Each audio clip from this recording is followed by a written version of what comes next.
This is Pixelated Audio, and you're listening to a special episode recorded during our Extra Life charity gaming event.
Welcome back to a special episode of Pixelated Audio, a bi-weekly video game music and retro gaming podcast. We're your host. I'm Bryan, and sitting across from me is James. Hey. We still have energy. This is our special Extra Life charity marathon today. 24 hours of straight gaming, aside from the break of doing a few minutes here and there of recording.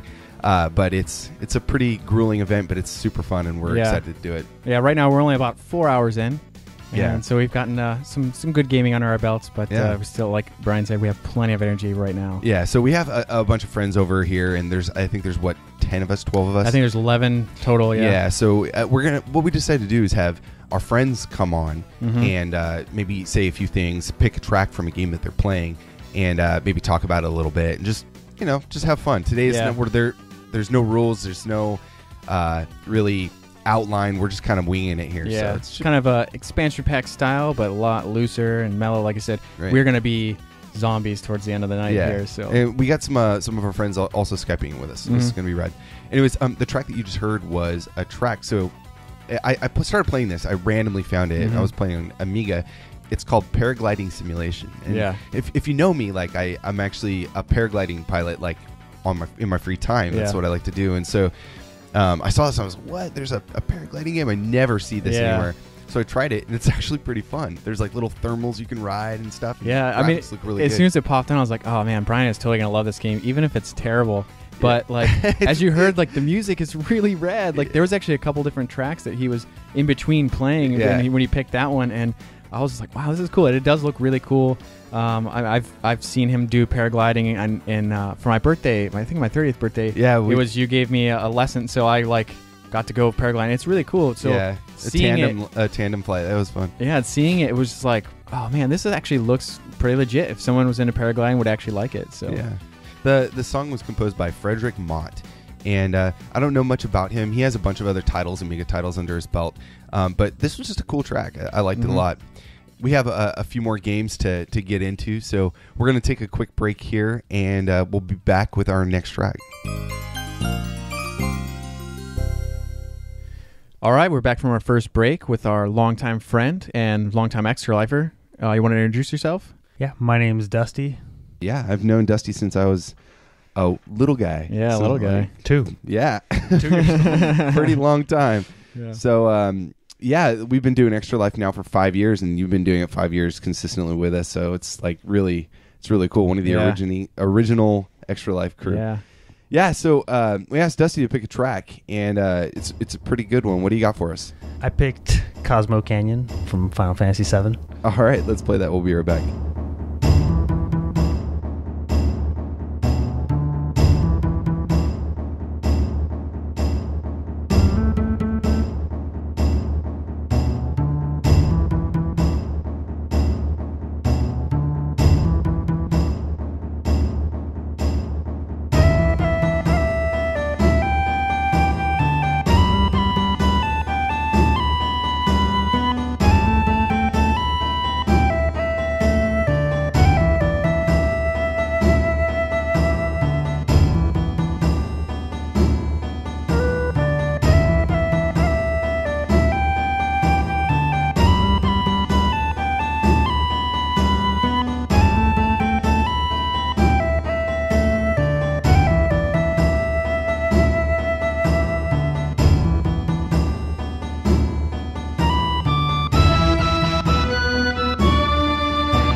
All right, that was Cosmo Canyon from Final Fantasy VII. Yeah, composed by Nobuo Uematsu for the PlayStation, released in 1997 by Squaresoft. So why'd you pick this track?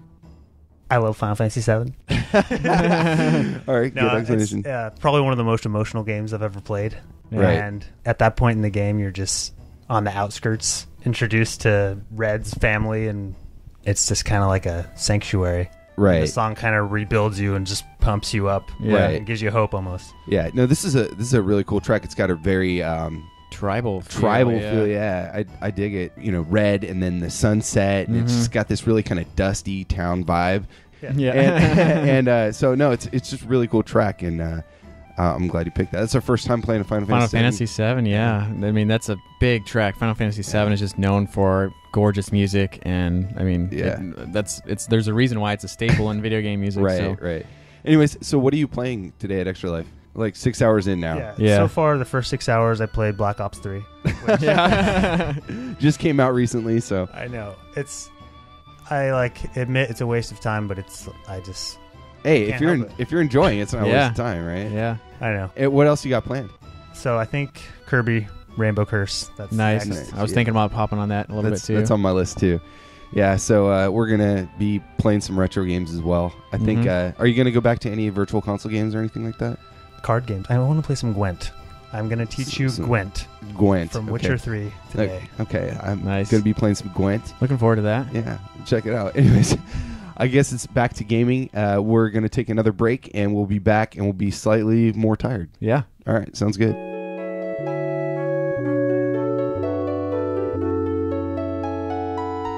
All right. We're back, and we are approaching the 10-hour mark of our Extra Life Marathon.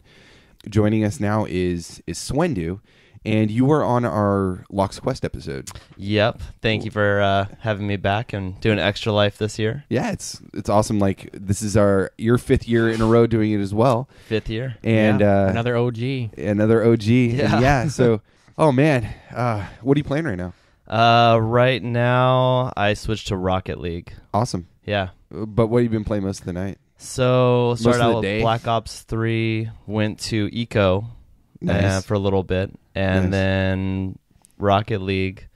I think that's about it. Not a lot of variety yet. But it's gonna start up. Yeah, have a DuckTales playthrough pretty soon here. So nice. Yeah. Cool. So what's the track that you picked? So picked Bloody Tears, Castlevania 2, Simon's Quest. Yeah, this is the daytime track from Simon's Quest. Yeah, awesome. And it's you were playing it earlier today, and jogged my memory. So gotta hear it. All right, let's play that. We'll be right back. Cool.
You just heard the daytime theme from Castlevania 2, Simon's Quest on the NES. Awesome. Dude. Yeah, I mean, you can't get much more epic than Castlevania music, and this track alone, I mean, is especially good. Yeah. We were asking you what you were going to pick, and you were between this and there's a few Zelda tracks that you were talking about. And Donkey Kong in there, too. Yeah. But, yeah, once I heard you playing the game, I was like, I gotta hear that again. It's a terrible night to have to pick a song. Yeah. And you got to drop that joke, dude. Anyways, so kind of funny story. There's for this game specifically, Simon's Quest. We have a kind of a history with this game, right? Yeah, because I've known you since we were kids. Yeah, and I remember. I don't know if it was around the time the game came out or not, but we decided we were gonna play through it. Yeah, and this is before the internet and GameFAQs and all that stuff. was around, so we had to painstakingly make it through the game, and man, that was brutal. I remember every day after school sitting down and playing, trying to figure out like the most difficult levels over and over. And it's funny you mentioned it too, because you know, like there's codes that when you get to a certain part in the game that you can write down, and I still have to this day on a little piece of paper like the 12-digit code, and I still have it. So I'll have to find it again and pop it on and see how far we were. But yeah, that was the best of the Castlevania games on NES in my opinion. And it's weird because a lot of people say that was the most controversial because it didn't follow the same Castlevania workflow as the other games like 1, 3, and so on. Mm-hmm. Yeah. But this game was a departure, and so it's I loved that aspect though. To be honest, I thought it was awesome. It has a lot of really amazing elements to it that you don't really see. So. It's somewhere over ridiculous. Like I think there's this part where you have to kneel down at like a statue or a wall. That's exactly it. It's like for like 2 minutes. Like there's like a lake in between. There's 2 little ledges on each side of the screen. And remember, we got there and we couldn't figure it out, and we just kneeled for like 10 seconds because we were frustrated. And then it goes down. Yeah, and we were like, "Oh, what happened?" Yeah, I remember it cool. was crazy. So very cool. Yeah, talk about a game not holding your hand. I remember like you start the game and you're just in the middle of the town. Yeah, you're just in the middle of town. You're like, oh well. Where am I? Do I attack these people or what? So me and James were playing through it. I want to say like a few years back, and we decided we're going to use a walkthrough because we were going to just try to go through it. Just try to play through it. Yeah, real we quick. had some drinks going, and no, it was fun. In the walkthrough, there's names for everything. Yeah, all the towns have names. Some of the people have names, and it's weird. I didn't remember any of that. I just remember this is this town that's further from the werewolf area. Or something. Yeah. So with a walkthrough, how long is the game with a walkthrough? We were blowing through it pretty quick. I mean, without having all the trial and error, the game is still difficult with the platforming. But I mean, there's jumps where it's like almost pixel perfect. Like you can barely make the jump. But other than that, without the frustration of all the walkthroughs, all the guessing, I think it wasn't really that bad. Like we were beating bosses and stuff, and it wasn't taking that long. Yeah, because it felt like it took us a year. But probably we were figuring everything out. But I mean, that's kid time, and that like 1 week is like forever. It's infinity. Yeah. So exactly. Anyways, so we're gonna take another break, and we're gonna be back with one of our other team members. Here we playing something crazy from Sega. You're gonna play Jeopardy from Sega CD. We'll just play the Jeopardy track. Oh, right. It makes Jeopardy. me think. Why does Jeopardy become like a game that we play every year? I don't know. We just randomly came across it, and then we're like, this is a tradition now. 1994. 3rd year in a row. You'd think we would know all the answers by now, but it's still difficult every time. Anyways, we'll be back in a few.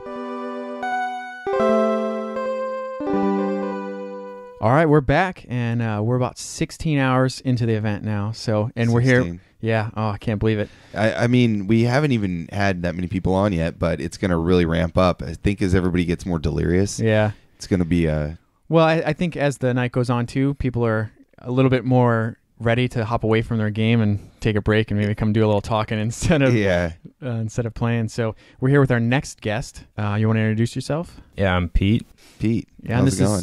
This is your first Extra Life, right? It is my first Extra Life, yeah. Oh, it's good to have you. Definitely knowledgeable about gaming and retro games. That's awesome. And he's also our Smash Brothers champion of the night. Oh, man. It destroyed me right off the bat. Yeah. It was kind of embarrassing. I'm like, oh, yeah, I'm going to kind of, I'm not going to say anything too much. I'm going to kind of play it easy, play cool. Yeah. And I needed a little warm up, but I mean, right off the bat, I was like, I'm going to lose this. Yeah. I had no hopes of me doing anything. So you and I both got knocked out first round. So. Anyways, Pete, so what track do you got for us? The Egyptian in GoldenEye. I really, really love that track. Awesome. Let's play it real quick, and we'll be right back.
All right, and we're back. That was the Egyptian theme from GoldenEye on the N64, composed by Graeme Norgate, Grant Kirkhope, and Robin Beanland. Yeah. Oh, man. The GoldenEye soundtrack is good. So why did you pick this? Just doing Extra Life today just reminded me of when I was in junior high and just playing games nonstop with my friends. And GoldenEye was one of those Kind of like all my years of school. Yeah. Middle school especially, I think, just because of like the amount of retro games going on today, and it just reminded me of that. So also just the movie itself too. I love Bond. Right. Just, the game, that level, that extra level going through it, I loved it so much, and it just got me into it. Like when you hear that opening track, I just felt like I was in it, and it put me in a good mood to play games today. Yeah, I saw you had it on for the 64 for a little bit. Yeah, I did, and I even put it on. Like I threw it on YouTube and listened to it when I was playing Metroid today. Nice, nice. Little Metroid Bond fusion crossover. Yeah. No, that's a cool track. Like there's something about this whole soundtrack too for me that. After watching the movie, you can see all the subtleties of the movie that the game kind of brings out, and it'll do it in a different way, and it'll kind of like each song, each track kind of reverts back over to that kind of Bond dun dun dun dun dun kind of sound, but it kind of branches off into its own thing, and this track kind of has that Bond, that heartbeat feel behind it. I think it's a rad track. Yeah, I mean, they did a really good job of mixing that kind of like that cliche kind of Bond jingle into everything, but not making it really cheesy. And it was, I think one of the cool things they did was they used multiple instruments at the same time to kind of complete that jingle. So at first you may not think that you're hearing it, but it still gives you that feel of Bond. So, and they do that throughout this entire soundtrack. See, I played this game when I was in high school. Yeah, same here. Yeah, so I mean, it was like the thing to do. I mean, there wasn't really multiplayer gaming going on, so this was the multiplayer game and getting on. You look now and you're like, man, really breaking down those screens into four screens when you're playing 4-player. That's like really hard to see nowadays, especially on those CRTs. But I mean, back then that was as good as it got. Yeah, you didn't know that there was it could have been anything better. So. Yeah, that was stellar. Like, did you play a lot with friends, or you play most solo? Or yeah, I didn't have a 64 growing up, so it was all friends. Like going over to like birthday parties, whatever it was after school. I played it. I think I probably played that game more than any other game on the 64. I would say that rivals some of mine. I mean, even like the longer games like Zelda and stuff. Just the amount of hours putting into GoldenEye multiplayer. Do you remember like levels or anything? I really liked the train level because it was really different than the rest of the game. It was like this linear path that you had to go on, and you were just under constant fire, which I really liked because it was kind of the opposite of Bond. Like it was the opposite of a spy. Everyone more knew you were there. Yeah. And you just got lit up the whole time. Like there was no end like to it. Call of Duty. Yeah. And it was really, the whole game kind of wasn't, that Bond where you were like a super spy. You picked up a AK-47 by the first level. Yeah, I know. But, well, and you had this on for a little bit today, so how do you think it holds up, like, for today's gaming? I think it holds up with our generation, like the mid or older millennials. I think for like nostalgia purposes, and I don't know, maybe it holds up more because they remade it for the Wii and then the PS3 and then the Xbox 360. I didn't play the remake for Wii. Neither did I. Yeah. But I also haven't played GoldenEye since I was a kid. See, I remember it being awesome, and I really haven't played it since. So to me, it still seems awesome. But I've heard mixed things where people say, "Oh yeah, it's still good," but I've heard other people say that, man, the shooters have definitely moved in a different direction. This is really hard to play now. Right. But I think a lot of it's the controller. Yeah. I can see that. Because you get used to the two thumbs, and this one, it forced you to have the thumb in the middle. I remember we always used to play in the complex, in the multiplayer. That was like the stage. Like it was no other one. Like nobody would pick any other level to play in. It was always complex. That was it. Because all the other ones were kind of but complex is where it was at. Anyways, good game. Yeah. Or what are you playing tonight? So you already said Metroid. Yeah, I'm playing Metroid Fusion and Shovel Knight, and I might try to play Super Metroid later. And I think I might play Mario Galaxy 2 later also. Yeah. Man, dude, all-star lineup. Yeah, I'm trying to like, I need some, and Resident Evil 4 as it gets later. to try to keep myself awake, scare myself a little bit. It's funny. I was gonna play a game that I haven't played in a long time, Zombie U for Wii U, and that game is pretty terrifying. I mean, I think so. Yeah. I wanted something that's more arcadey, but at the same time scary. So I was like, no, there's actually a scary theme. Has kind of been. I've heard some other Extra Lifers say that they're gonna pop on some scary games later on too. So yeah, no, I got some good plans lined up, but Pete, we wanted to also say happy birthday. Yeah, thank you. It's now officially your birthday, so we can say that. Yeah, happy birthday. And what better way to celebrate? Yeah, and before, I've given gifts on the show before, so I have another one for you, Pete. So awesome. The gift of games. Thank you so much. A GameStop gift card. There you go. This is perfect. Thank you. Gift cards are generic unless they're for games. Thank you so much. Anyways, we are going to take another break, and we'll be back if our hearts don't explode. Yeah. All right.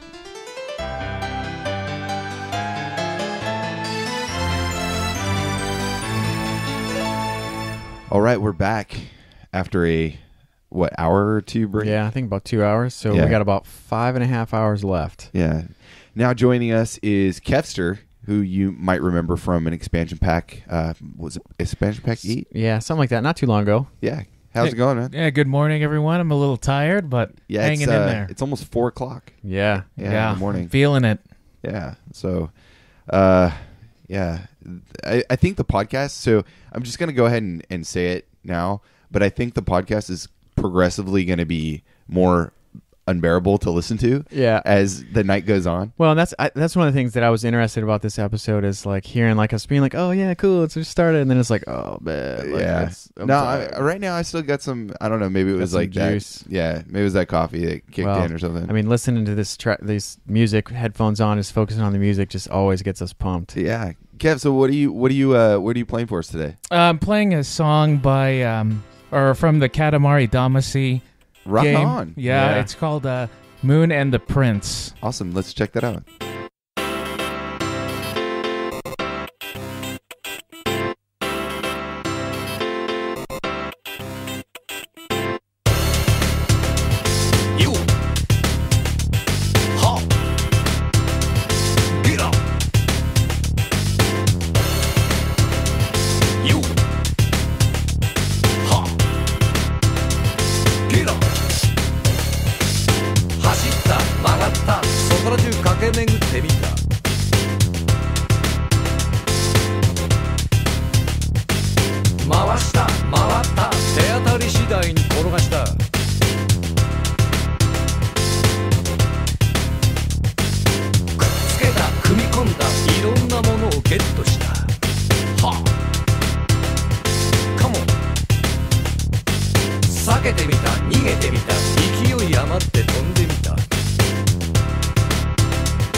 空見て落ち着きを取り戻した。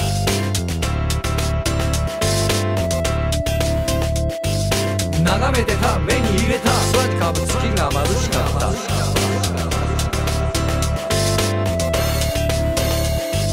でかくした育んだ大きな綺麗な星にした。よっけら頑張った努力したありったけの力を出し切った。よっ危機感を感じ立ち上がる。心の壁を取り払い自由なマインドと溢れるソウルスピリットを心に宿した力を合わせて頑張れる。みんなで一つのことを成し遂げるためにお互いを褒めたたいた。今までより一回り大きくなった。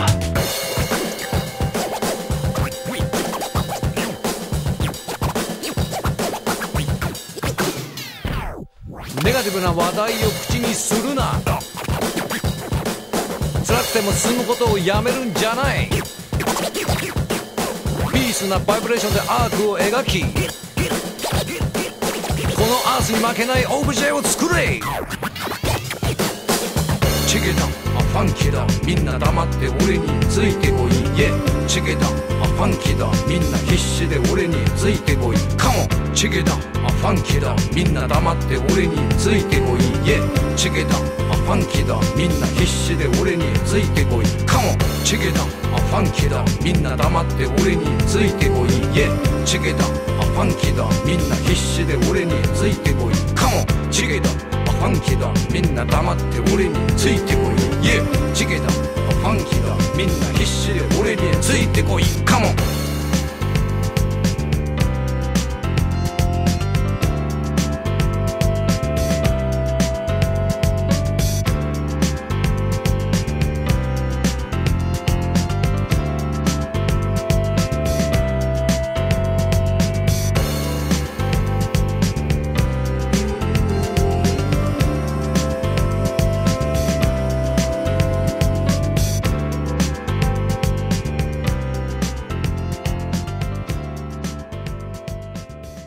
You just heard The Moon and the Prince from Katamari Damacy on the PS2.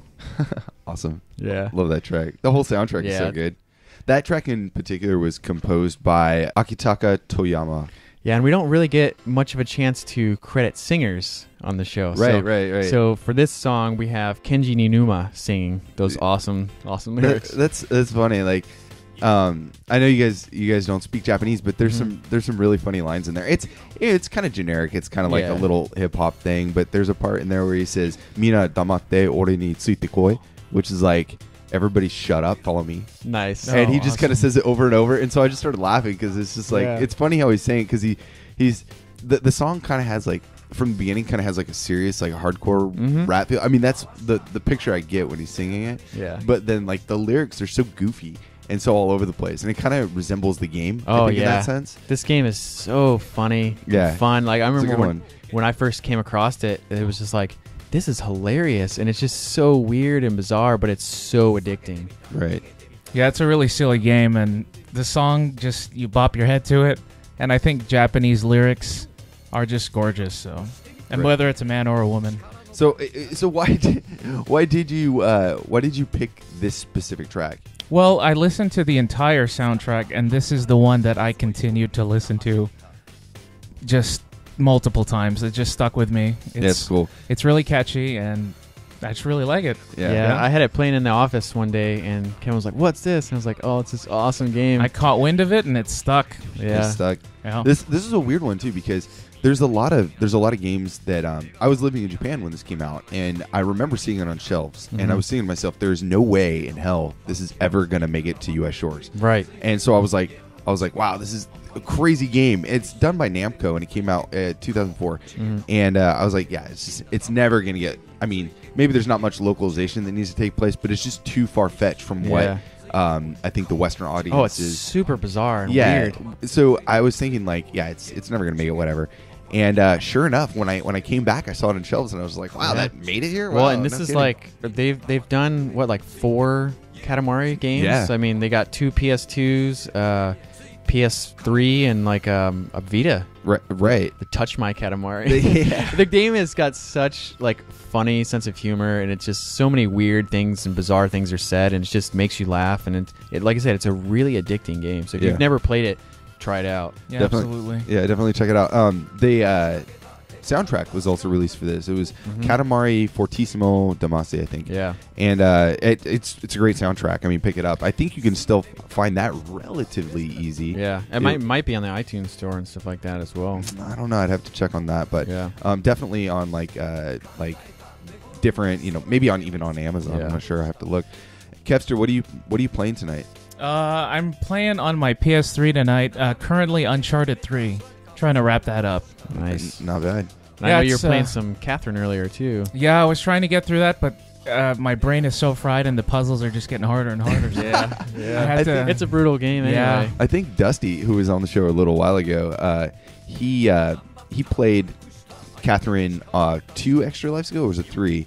I'm not sure. But I remember he was playing it for 6 hours straight. Yeah. And he was so into it. Yeah, that's Dusty. Well, I know that when Dusty and James, who was on earlier, when they saw that you were playing Catherine, they both perked up and like, oh man, Catherine, that's gonna be awesome. So. Yeah, it was nice talking to him about it. It's a great game. So yeah, that game's my jam. Yeah, I love that game. Oh, and we mentioned the Smash tournament, and Kevin ended up 3rd in our Smash tournament tonight. So. Oh yeah, I think it was more luck than anything, but it was a lot of fun. Nice. Yeah. So I think we got some more prizes and more swag to get. All right. Yeah, I'm looking forward to it. Yeah. Anyways, we're gonna take another break here, and we'll be back with our next team member. So. Yeah. I'm about to ready to fall asleep. Likewise. Yeah. Thanks, Kevster. Thank you. Thanks for listening. We're back with another one of our guests, another teammate. You want to introduce yourself? Sure. My name is Ryan Brunkhorst, and you getting tired? Tired. Yeah. Oh man, we're all feeling it. Yeah. Me and Ryan have known each other for a very long time. We met in high school. Yeah, that's kind of a running theme with a lot of our teammates. Yeah. You guys go way back. We met in high school, and it's kind of a funny story, and we don't have to get into it, but we were both in band together, and we kind of met each other through like jazz band and orchestra and stuff like that, orchestral band and stuff. And we've just been friends ever since. In fact, some of my best gaming memories are with Ryan. I'd be happy to get into it a little bit. Like, we were in a marching band because we were nerds, and what? And I knew a friend of Brian's here named Ryan, another Ryan. Yeah. And he had an ATI shirt on, and I was like, hey, ATI. He's like, yeah. I was like, you're into computers? Yeah. Obviously. You have to meet Bryan. Yeah, that's like how we started our little trio. Yeah. But I mean, my whole Dreamcast journey is based on my friendship with him. I mean, me and him went through the whole Dreamcast and a lot of PC games and stuff together. That's how we kind of got into it. I remember we were just talking earlier how our first instance with Shenmue was so mind-blowing because we're both Shenmue fans, and just seeing the eyelids move and the whole intro story, we were both just beside ourselves. No, I've heard a lot of awesome Brunk stories about gaming and stuff like that, and I'm a little jealous. I mean, you and I've only known each other for 4 years or 4 or 5 years now. So did I ever tell you the story, the Seaman story? Yeah. That's a game I really want to play because of that story. When I really want to up the ante with people. Oh yeah. We don't. So do you want to go ahead and explain it? Can we? Yeah. Why not? We can do whatever we want. Yeah. All right. So we're in high school. We're teenagers. We're experimenting with things. A particular herb and a California medical herb. Wow. I used my full name on this thing, didn't I? Don't worry. I'll leave it in. Yeah, you can leave it in. All right. So. We're adults now. All right, so let's say hypothetically something happened. We locked ourselves out of the house. I knocked on the front door. My mom's like, "Why are you in the front yard?" And then it kicked in. And I was like, "I don't know why." So we basically went and ate everything in the fridge, and we played Mars Matrix of all things. That's right. And I was much better at it. I was focused or something. Yeah. And then we played Seaman. I always have to enunciate that. Yeah. And me too.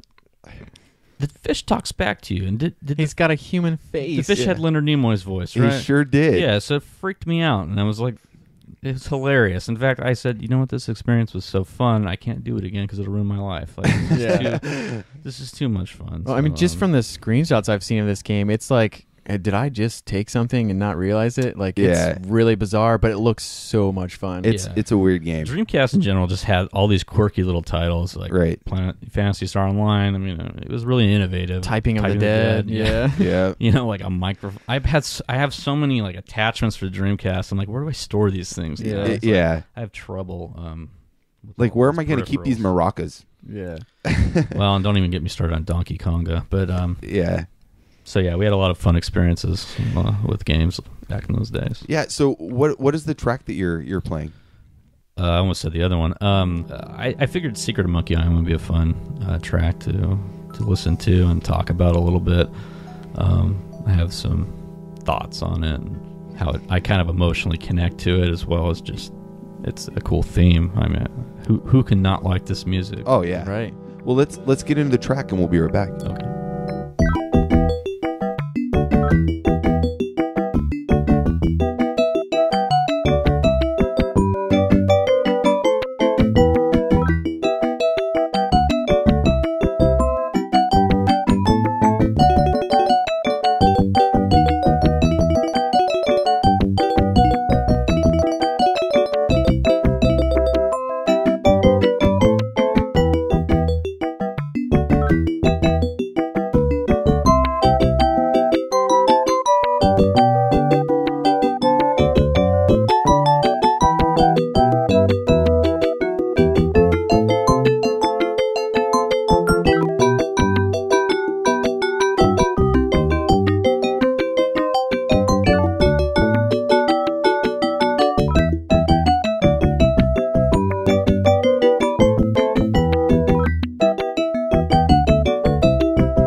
Heard the title theme of The Secret of Monkey Island for DOS, composed by Jimmy Buffett. No, I'm just kidding. It was by Michael Land and Patrick Mundy. Nice. Oh man, so good. Yeah, it's I was thinking for so long we got to do an episode on The Secret of Monkey Island. And there's a lot of tracks, surprisingly, that we've never had on the show, or games that we've talked about today that we've never done before. They're for different reasons, various reasons. Specifically because we have like a time and a place where we want to do them. Yeah. But I'm so glad you picked this track. So good. What made you want to choose this track?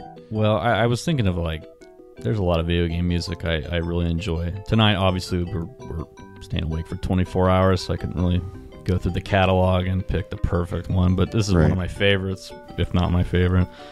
And I kind of have an emotional attachment to this game and the song. I played it first. I was probably 6 or 7 on a DOS machine, like a 386.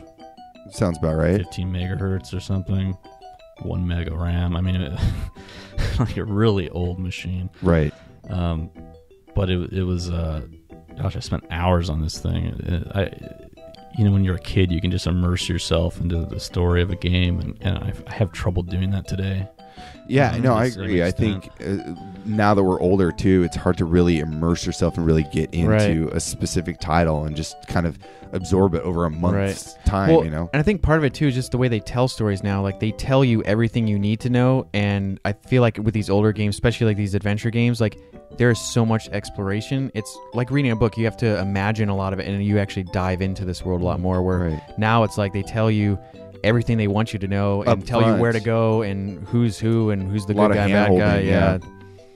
Yeah, you only get some like quirky hints in some of the dialogue with Monkey Island, or any really in Tim Schafer, or I don't know if Tim Schafer did Monkey Island, but any of these LucasArts games, And also, my dad and I played all these LucasArts games together. Monkey Island, Day of the Tentacle, Fate of Atlantis. Fate of Atlantis is a good one. Like, Day of the Tentacle is another one we've been talking about doing too. Yeah. Day of the Tentacle, man, I love that game too. Yeah. Not as attached to it as Monkey Island, but it's a great game. Sam and Max, I mean, I was playing some Grim Fandango tonight. But that's one I actually hadn't played, believe it or not. Right. I think I stopped playing LucasArts games when they started going 3D. I felt like there was something wrong with it. Well, this was, I mean, Grim was like one of the first that kind of pioneered the 3D kind of like scum-like grime engine things. It's still 2D, but it has 3D models. But like Secret of Monkey Island, I think. Secret of Monkey fully 3D one use it controller. I didn't really. Was that also designed by Ron Gilbert? I don't know. Okay, because the first one was. Yeah, it may have been. It's been a while, but sorry, the lack of sleep's kicking in. Yeah. It's okay. We're just saying something about Futurama and. Yeah, so before we started recording, I was kind of just riffing on my thoughts on it. By trade, I was a historian in college, so I like to deconstruct everything. And obviously, as a kid, I didn't have these thoughts, but I have an emotional attachment to Guybrush Threepwood. I think he's like a great, funny character. He's got this love affair with, I wish I could remember her name, Eleanor, I think, Eleanor something. Yeah, I think it was. And it's like she's not into him at first, but eventually he kind of wins her heart. And so with like Futurama, Philip J. Fry and Leela, it's kind of like the same thing. And obviously, spoiler alert, if you get to the end of Futurama, they kind of, it seems they're going into, finally getting together kind of thing. But you wore her down. Yeah, you wore her down. Right? It's like that's what I've done with all my girlfriends. One of my favorite quotes from that is like, there's some bureaucrat inspector, and she goes, "Fry, there's yogurt in your cap." And he goes, "Well, started as milk." I remember that. Time makes fools of us all. I don't know. Just like lines like that, and just, Monkey Island has so many funny lines like that. I don't think Guybrush is as stupid as Fry. But, right. But I think it's the same like archetype, you know. You know, it's funny you were mentioning it earlier when you were talking about Monkey Island. You said you started talking about the spit contest, and I had totally forgot about that. And when you brought it up, I was like, "Oh my god, that was like so I've never fun. played this," and you were like explaining it to me, and I was like, "Man, that sounds hilarious." So I think you drink certain types of grog, if I remember. I think it was LeChuck's Revenge, Monkey Island 2, and then you have to spit like it's like kegger tossing or whatever the Scots do, which is in the third game with rubber trees. Or no, they are throwing logs, but like Guybrush is like, well, I'm going to outsmart this Scot. I'm going to throw a rubber tree, so it's a lot lighter. And it bounces, and like the other guy's like, wow, you're strong. And I think you do this to get this Scot as part of your crew. Right. I can't remember that game. I mean, the first Monkey Island game came out in 1990, and so I can't remember. That was 25 years ago. And I don't know, that game takes me back to a day when we go to like Egghead Software. And you'd see Tandy Games. You see all these different things. And big old box of like every game had this huge box you'd buy. It was like an event for me almost. But in the same way, it was kind of different than console games. Like I felt like back then I had my console life, and my PC life. And I used Macs in school and stuff, but I always felt like they were kind of segregated back then. Like there were different technologies growing up in parallel. And it seemed like the consoles obviously had a better hardware built for games and graphics. Right. It was more dedicated PCs hardware. PCs obviously they're versatile, right? So they do mostly business functions. But yeah, I feel like into the modern era, when I started getting out of high school into college, early 2000s, these kind of merged, and really we just have consoles being mini PCs essentially. Yeah, I agree. Running the same hardware and everything. Yeah, and apps and functions and all kinds of. I mean, they're just computers you hook to your TV instead of a monitor. If we're going to talk like music specifically, like modern video game music is mostly sampled, or if it's not sampled with Logic or some sort of music program like that, it's going to be orchestral. It's live. Really it's a cinematic experience, right? Right. And I don't see that the same as like traditional video game music, which is, and chiptunes. Yeah, Bryan and I have talked a lot about how like we love chiptunes and how the limitations really built some really creative songs and music. And once it kind of went to like CD quality and you could use real instruments and stuff, it feel like a lot of the creativity kind of got lost. But then you get those composers that really pushed it. But it felt like a lot of the chiptune stuff was just there's a certain soul to like chip music. I'm not technically inclined and I don't understand all of that, but I'm a musician still, and kind of like aesthetically, not aesthetically, but I'm tired. Yeah.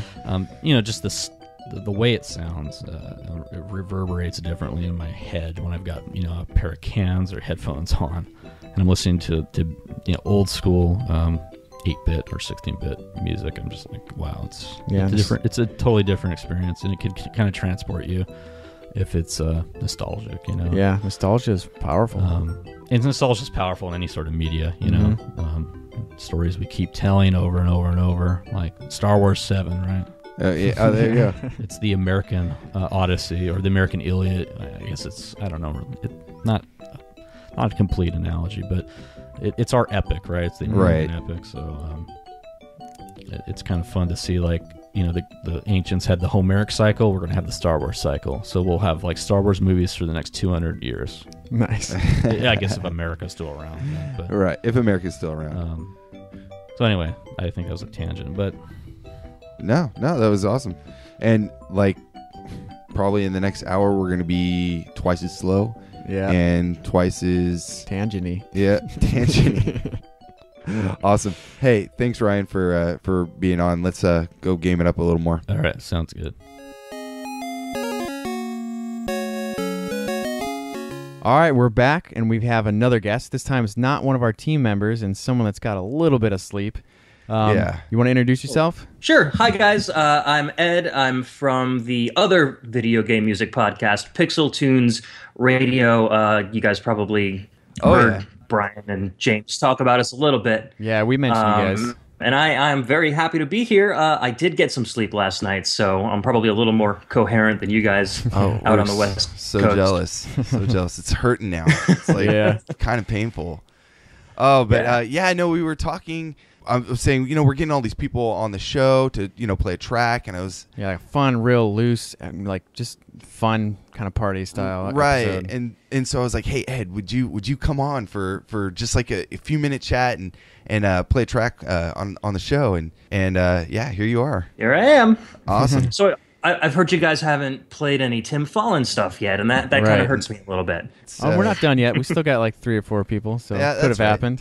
Cool. Anyway, so what do you got for us? Today, I'm going to pick a track from the NES game Treasure Master, which Tim Follin did work on. It's the level 1 theme. It's got a nice like reggae beat to it. It'll wake you guys up, I promise. Awesome. So let's check that out, and we'll God. Good God. So let's check that out, and we'll be right back.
right, welcome back. That was Tim Follin with the World 1 theme from Treasure Master on the NES. And what a track, huh, guys? Oh my man. God. I'm awake. Yeah, I mean, I'm not sure if I was in like the same brain that I just had a few seconds ago.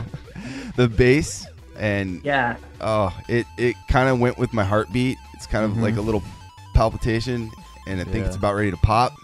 Oh, it was good. But man, that was really great. All the scales and just Well, that's the track of the night right now. So yeah, it was good. Sweet. Yeah. So why'd you pick this track? It's just always been one of my favorite Fallen tracks, and I love how it almost kind of inadvertently sounds a little bit ahead of its time. You know, like with modern dubstep, it had its roots in reggae, so with this track, that very synthesized reggae sound, coupled with the fact that people like to use a lot of chip synths in their modern music, it kind of almost accidentally sounds like a modern like chip dubstep song. So it just, you know, kind of like almost anachronistic in a way. I don't know. Like now I'm just gonna be humming that for the rest of the 4 hours that I can stay alive. No, that was awesome, dude. Thanks for throwing that in there. Absolutely. Now, so I know you're not doing the marathon right now, but is there anything you're playing recently you can kind of talk about? Playing recently? Well, I've just gotten into it's not exactly a retro game, but I've just gotten into Dragon Quest Heroes. Nice. Oh, right. I remember you were telling me about that. Yeah. Yeah, how is that? Yeah, I'm a huge Dynasty Warriors fan. I love anything that Tecmo Koei and Omega Team has put together. So, like Hyrule Warriors was one of my favorite games ever on the Wii U. Yeah, so I checked out Dragon about that. Quest Heroes. Yeah, and it's a lot of fun. It's got a full soundtrack by Koichi Sugiyama, and a lot of it is throwback to old West stuff, but a lot of it is like remade music. So it's all very, very cool. It doesn't have that metal soundtrack that a lot of those Tecmo Koei Warriors games have, and kind of keep it symphonic and very true to the original music, which is cool. And it's just a good blend of action and adventure and leveling up your characters. So it's got some RPG elements in there as well. I'm just having a lot of fun with it. I'll definitely have to check that out because it's been kind of on my, I've heard mention of it, but I just haven't looked into it. So it's definitely on my radar. You said PS4? Yeah, PS4. Awesome. Anyways, Ed, thank you so much for taking time to talk to us and play the Fallen track. That's very appreciative. Yeah, and, super rad track. Great pick. Yeah, good pick. Anyways, you can find Ed's show at Pixel Tunes Radio, and it's on iTunes, Stitcher, pixeltunesradio.com. They have a Facebook group as well. And, and Twitter at not Pixelated Audio. God, and Twitter at Pixel Tunes Radio. Any other plugs? Anything I missed? You can also check us out at youtube.com/dongled. We have a streaming option there, and then my co-host, Mike Levy, he also does a video game review series, and we do kind of skits, kind of like Angry Video Game Nerd, but a little more, I want to say like soap opera-ish. There's a little more coherent storyline rather than just a guy pooping on video game consoles. So we have characters and scripts that we follow, and we kind of build a video game review into the show itself. Something entertaining, so check that out. It's called Dude, You Haven't Played This Game, and that is on YouTube as well under youtube.com/dongled. Awesome. Hey, Ed, thank you so much. Have a great rest of your weekend. James and I are just going to be sleeping. So hopefully sometime soon. Yes, well, I hope you guys have a restful Sunday, and are you guys going back to work tomorrow? I am, yeah. Oh, man. So I'm sure you'll be falling asleep at your desks. Most likely. Anyways, thanks a lot. I'll talk to you later. Thank you, guys. Take care. All right, we're back from another break, and it's getting close to the end. I think 3 hours. 3 hours to go, yeah. So we have another guest with us. This is Dewey. Dewey, how's it going, man? Thanks for coming on. Fantastic. Enjoying myself. You seem to be hanging in there. A little delirious at this point, but hanging in there. You look like you're a lot more composed than we are. You don't look like you're hurting as bad. Yeah, James is wearing a poncho, and I'm shivering over here. Oh, I know, right? I had to go put some sweatpants And you're wearing a T-shirt. Yes, sir. Yeah. Anyways, so thanks for coming on the show and being part of Extra Life this year. It's always a blast. Of course.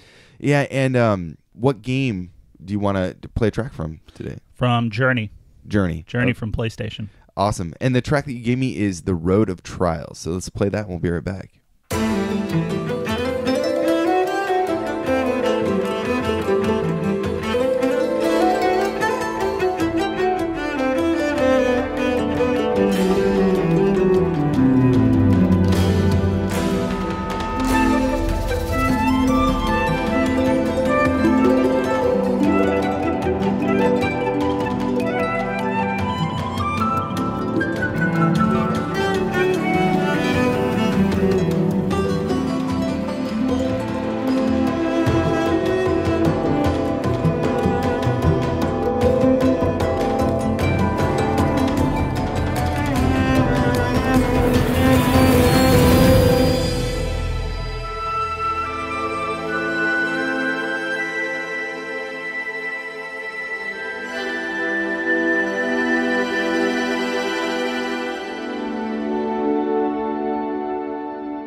You just heard The Road of Trials from Journey on the PlayStation 3.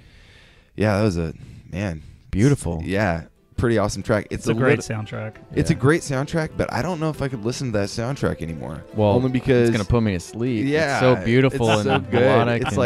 It's like a little lullaby, a little bit VGM lullaby. Yeah, I just want to go take a nap. Well, it's a very eerie melody and stuff. You know what I mean? It just kind of carries with you and stuff. You know, and it progressively kind of goes up and down as the journey's going on. Mm-hmm. Yeah, no, this soundtrack really fits with the game. It's cinematic, but at the same time it creates like the whole game is like this cinematic. There's like experience. an eeriness to it that's like almost feels like something's like unexplained and beautiful, gorgeous graphics, and I mean, as you heard, the music is just really beautiful. It's too. stunning. Yeah. So why did you pick this track out of all the other ones, or why did you pick this game in general?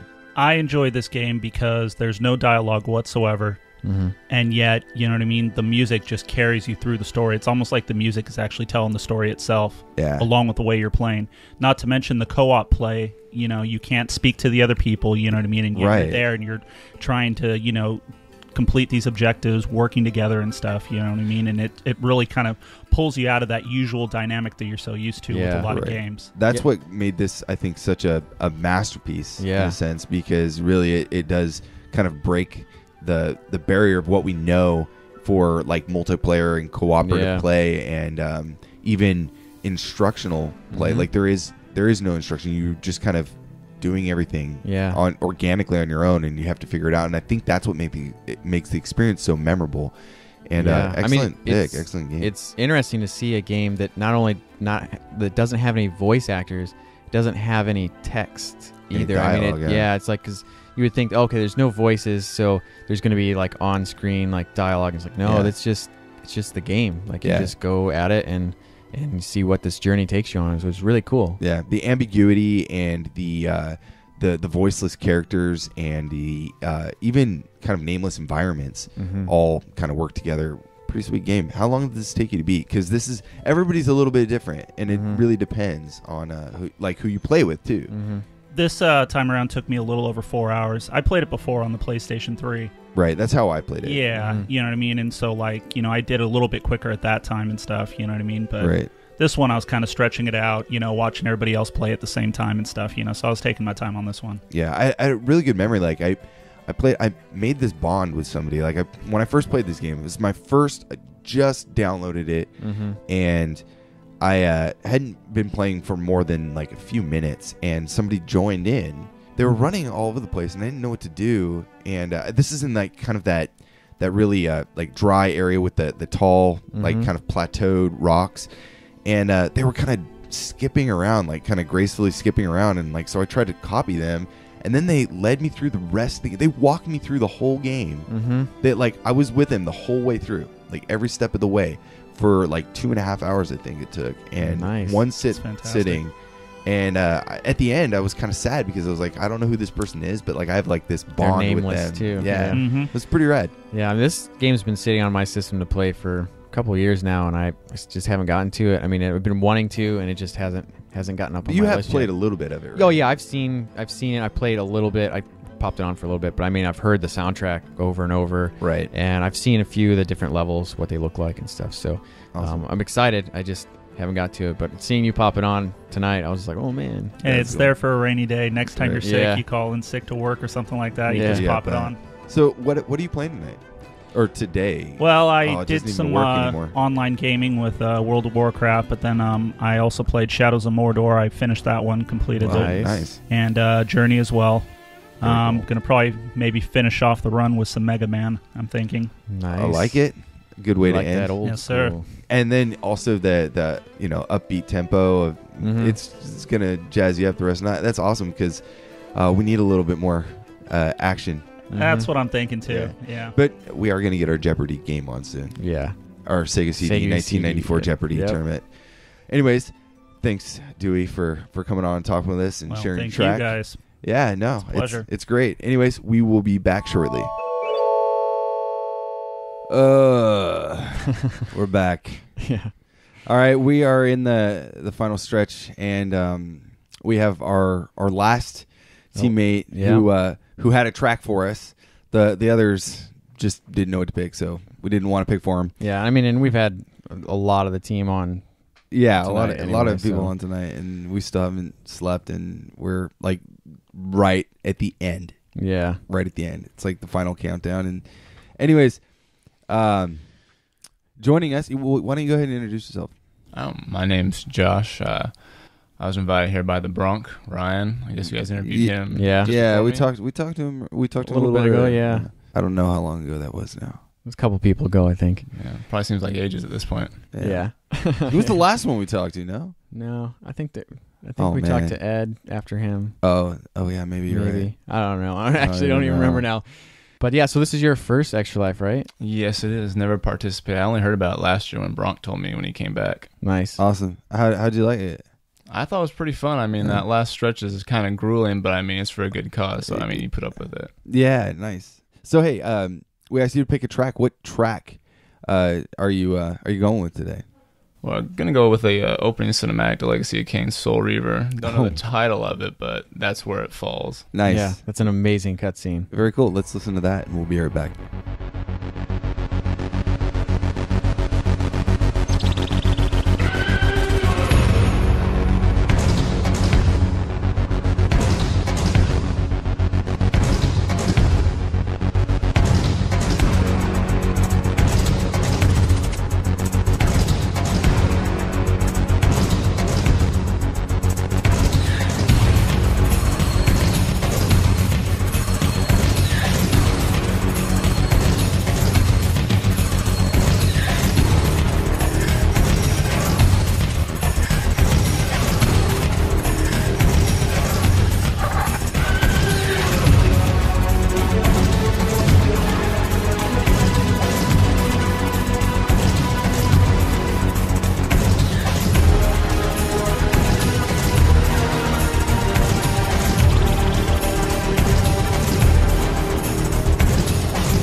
You just heard the intro cinematic music from Legacy of Kain, Soul Reaver, which came out on the PlayStation 1, Dreamcast, and Windows. Yeah, it's a pretty intense track. Yeah, I mean it's an intense opening to a game. We were talking about when the music was playing, like how, like Josh, you were going through like the whole, you were walking us through, like you remember that so well. My brain's not even working right now, but I'm surprised mine could come up with anything at the time. Yeah, why'd you pick that track? I mean, that was one of those games where I didn't even have a PlayStation when I first saw it, like in a PlayStation magazine or something like that. My friend had it, and I had to go get a PlayStation because I wanted to play that. Nice. And I was telling James here that I was so obsessed with beating it that I actually went out and bought the strategy guide, because you can't even go online at the time and look up what to do. Right. So I mean, I loved that. And I mean, that cutscene always stuck with me. I always remembered it. Always remembered the music. And when I was listening to it, I could hear the dialogue still. I think it was for my transgressions, pain. Yeah, I remember that. Wow, nice. Yeah. But I can't remember the rest of it. I just remember that specifically. Nice. Yeah, no, I love it when he goes up to Raziel and he's like so proud too. Like, look what I've evolved, and then just rips him, just tears him, breaks him down. It's, I don't know. For me too, it was just like eye-opening. I first played this game, so it came out in 1999 for the PlayStation originally, and it came out in 2000 for Dreamcast, and I didn't play it until Dreamcast. Yeah, that was my first. I played it on the PS1. Yeah, that was my first experience. So for me, it was like just mind-blowing, and the graphics on Dreamcast at the time were kind of revolutionary. It really stood out. But yeah, I mean, it's a very interesting game. I think, like you were saying before, it was a little bit of a different take on like vampires and stuff, which was kind of refreshing. And it's just like right from the beginning, you kind of felt for the characters and stuff like that. It felt like a real world that had history to it, and you could feel that. You could feel that emotion too of why he would want to get seek revenge and stuff like that. This track was composed by Kurt Hartland, and he did the other Legacy of Kain games too. So the Soul Reaver games. So I mean, I think the style fits with like the whole vampire. It's very dark, cinematic. I mean everything, not just this track, all the other music too. But there is some really up tempo kind of like more funky. Yeah, it really picks up in this one too, which was nice. Yeah. Great drums, great, like you said, driving beat and just interesting, very kind of dark, eerie sounds to it. Well, yeah, and even though he composed music for the entire rest of the series, I mean, that one just seemed like there was a lot more into it. Not just the composition of the music, but how it was written, how everything was put together. It just seemed like they put their heart and soul into that game when it came out. So you can feel that when you listen to the music, especially. Right. Because you can tell that he knew that this was something special whenever he was doing it. Anyways, so Extra Life. So we've talked about this game a little bit. What are you playing, like, tonight or today or whatever it is now? A whole lot of Destiny, man. Yeah. I don't even know how many hours I clocked on that thing, but every time I looked over, you were playing Destiny. Yeah. I mean, I didn't want to play it that long, but it seemed like the people I was going to play with, like a few of them would get on and then they'd get off, and the other guys would show up after that. I was like, oh, well, I mean, I don't want to really just sit there and play by myself in some other game, so I kept it up, kept going with it. It was fun. Yeah, I think I saw some Halo as well. Yeah, I started off with Halo 5. We tried to get through the campaign, but the guy I wanted to finish it with, he's a really big Halo fan. He even bought the special edition Xbox for it, so I kind of wanted to wait and finish it with him. Yeah, understandable. So he had other obligations he had to tend to, so I said, we'll finish it, some other weekend. Yeah, nice. That works. Also played Blaze Blue. It's a pretty wild game. Your alley, right? Yeah, no, it looked cool from what I can see, and it was a game that I'd almost picked up for the Vita. I have it on Vita. Yeah. Oh, do you? Yeah, I got it. I know there's like... that's right, you were telling me about that, Yeah.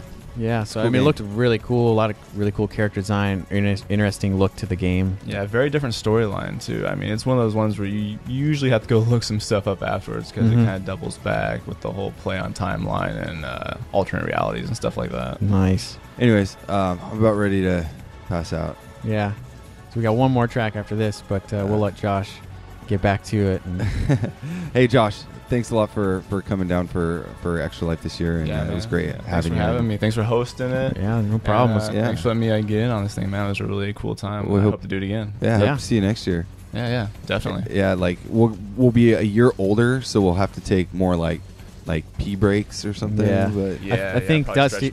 Yeah, I think Dusty was saying after so many years we earn like a nap time. A nap bonus. Yeah, we'll be hitting like 5 years, 6 years. Tag team thing. Someone else has to come in and take over.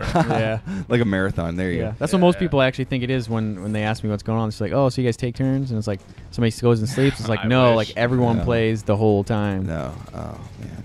All right. Well. Sorry, I fell asleep for a second there. Anyways. Josh, thanks again, and enjoy the rest of your time and your weekend. If you're not just going to sleep the whole time. Oh yeah, you guys too, man. Yeah, thanks again. All right, thanks, buddy.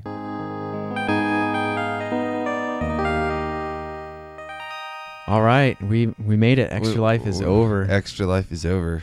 So I can't believe it's over now. Yeah. We were like, it was so grueling. It's kind of like, we were like, oh man, I want this kind of be over. But now that's over, I'm kind of a little bit sad. Yeah, my brain's not working very well, but like I feel like I have a second wind. Like, yeah, I could just go do like a workout or something. I'm like already ready for next year. I think. Just leave everything where it was. Yeah. Don't even clean up. Yeah. It'll be all right. Yeah, we had a lot of fun. Yeah. Oh, me too. Cool. And it was great seeing the team expand this year. We got to meet some new people and hang out, and I mean, it was just a really fun year. Kind of like our podcast. Like we've had a lot of new listeners, you know, kind of just being introduced to the show. And you know, this is a weird one because this isn't like an episode that we would typically release. Yeah, you know, there's absolutely no organization, no structure, and that's kind of how like we kind of wanted it to be. Like to see like normally we'd, you know, when we have our wits about us, we're a little bit more organized naturally, and then I wanted to kind of see like how tired we got and how like I mean, this 24 hours of doing anything is rough, and then staring and concentrating is pretty hard. Yeah, no, it was a lot of fun, and I played a lot of stuff that I normally don't get around to just playing and trying out, and that was always a blast. So our last track of the day, this is your track now, dude. Yeah, and it happens to be your first game. It was the first game that I played, but before we get into that, we could, you know, do our plugs and stuff, and then we'll lay that track on you. Okay. So we covered a lot of stuff today. Yeah, so I don't even remember. I think we're a little bit too tired to go into it, but if you want to know more about the podcast, you can find us out online at pixelatedaudio.com, and we're also on Facebook, Instagram, and Twitter at pixelatedaudio. Yeah, we'll have the track list up there so you can check it out. We're on Facebook. You said that. Yeah. That's about it. Yeah, and this year was our biggest Extra Life, and we raised just under $4,000 for Children's Hospital. Yeah, it was pretty amazing. Yeah. And I think more are still coming in. There's a few people that were saying they're going to donate, and they're still waiting. So that's cool. Looking forward to it next year, and had a good time. Yeah. So that final track, that's let's hear about it. So the first game I popped in yesterday morning was QuackShot, starring Donald Duck. I've been kind of wanting to break out the Genesis and play that for a little bit, and I was getting really excited. I was like, I think I'm gonna beat this in one sitting, and then the Genesis decided to freeze on me, and I would have had to start all over. You're like, what? I know the whole screen like locked up in multicolor. Yeah, and I was like, oh man. So I moved on, but I got to this part in the game called Transylvania, and you grabbed the headphones and you're like, Brian, you got to listen. Yeah, I was like, check this out. I was like, look at the screen too, it's a really cool track. So I picked the Transylvania track. This game came out in 1991, so it's a good one. It's during that really good time, kind of sweet spot. Yeah, for the Genesis. Yeah. So, and for this game, this was composed by Shigenori Kamiya. Right. Which, I mean, just so good. Every song in this game is really good. The game is really fun. I played this track. I played this game as a kid with my grandpa, which was, you know, as soon as I popped in, I hadn't played it since a kid, so it was great. It just instantly reminded me of like, oh man, I played this with my grandpa and stuff like that. It's not necessarily like, I think it's fun for like anybody. The game, but it is kind of geared at kids. It's very non-violent. Like, you throw plungers at people. You don't kill really anybody. It's like stunning them. Yeah. But it looked cool. I mean, like, this isn't a game that I grew up with, so. Yeah, and even though it's like like a standard kind of like side-scrolling platformer, it has a lot of like puzzle elements to it, and there's some very RPG-like things where you have to go to different areas and then come back to those areas later on and get different items. And now you can get so far and you need a certain key. So then you go to a new area on the map and get that key and come back. So I always liked that. I thought it was cool that it wasn't just like continuously just moving forward. You had to kind of remember what people said to you. Right.